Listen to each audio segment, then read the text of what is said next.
குருவடிகளே சரணம். Hello friends and viewers, எல்லாருக்கும் வணக்கம். 14 சித்தர்கள் பாடல் வரிசையில் பட்டினத்தார் அவர்களுடைய பாடல்களும் அதற்கான விளக்கமும் பார்த்துட்டு இருக்கோம். இப்போ நம்ம பார்க்க போற பாடல் அருள் புலம்பல் 2 என்ற தலைப்பின் கீழ் வரும் 81வது பாடல். அப்பிறப்புக்கெல்லாம் அருளாய் அமர்ந்தாண்டி இப்பிறப்பில் வந்தான் இவனாகும் மெய்ப்பொருள் கான். மெய்ப்பொருள் அப்படின்னா உண்மை பொருள். இறைவன் போன பிறவிகளில் எல்லாம் நம்முள் திருவருள் வடிவில் இருந்து வேண்டுவனவற்றை உணர்த்தி வந்தான். இப்பிறப்பில் நல் ஆசிரியனாய் நம் எதிரில் வந்தான். இவனே உண்மை பொருள் ஆவான் அப்படின்னு சொல்லியிருக்காரு. இதுதாங்க இந்த வரிகளோட அர்த்தம். அடுத்தது பாடல் 82. நீரொளி போல் எங்கும் நிறைந்த நிராமயன் கான், பாரொளி போல் எங்கும் பரந்த பராபரன் கான். பாரொளி அப்படின்னா எங்கும் பரவி இருக்கும் சூரியனின் ஒளி. இறைவன் நீரில் ஒளி போல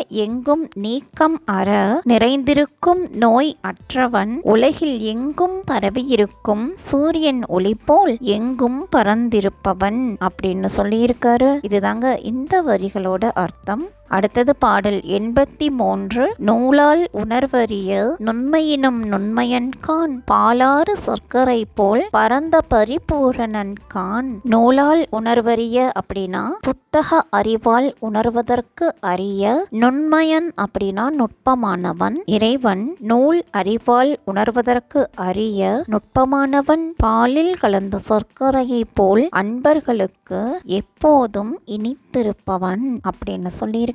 இதுதாங்க இந்த வரிகளோட அர்த்தம். அடுத்தது பாடல் 84. உலக்கண்ணுக்கு அல்லால் உன் கண்ணால் ஓருமதோ விளக்கு தடர் ஒளி போல் மேவி இருந்தாண்டி.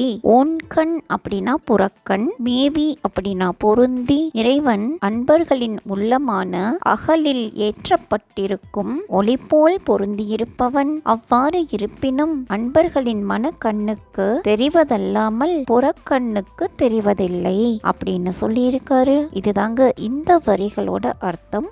அடுத்தது பாடல் 85. கல்லுள் இருந்த கனலொளி போல் காரணமாய் புள்ளி இருந்தும் பொறுவரிய பூரணன் கான். கனலொளி அப்படின்னா நெருப்பின் ஒளி. புள்ளி இருந்தும் அப்படின்னா தழுவி இருந்தும். பொறுவரிய அப்படின்னா ஒப்பற்ற மணிக்குள் அதன் சிறப்புக்கு காரணமாய் இருந்த ஒளியை போல் இறைவன் நம் உயிரை தழுவி இருந்தும் ஒப்பற்ற முழு முதல் ஆகிய பூரணன் ஆவான் அப்படின்னு சொல்லி இருக்காரு. இதுதாங்க இந்த வரிகளோட அர்த்தம். என்ன ஃப்ரெண்ட்ஸ், பாடல்களும் விளக்கமும் உங்களுக்கும் தெளிவா புரிஞ்சிருக்கும்னு நினைக்கிறேன். மீண்டும் 86வது பாடல்ல சந்திக்கலாம். தேங்க்யூ.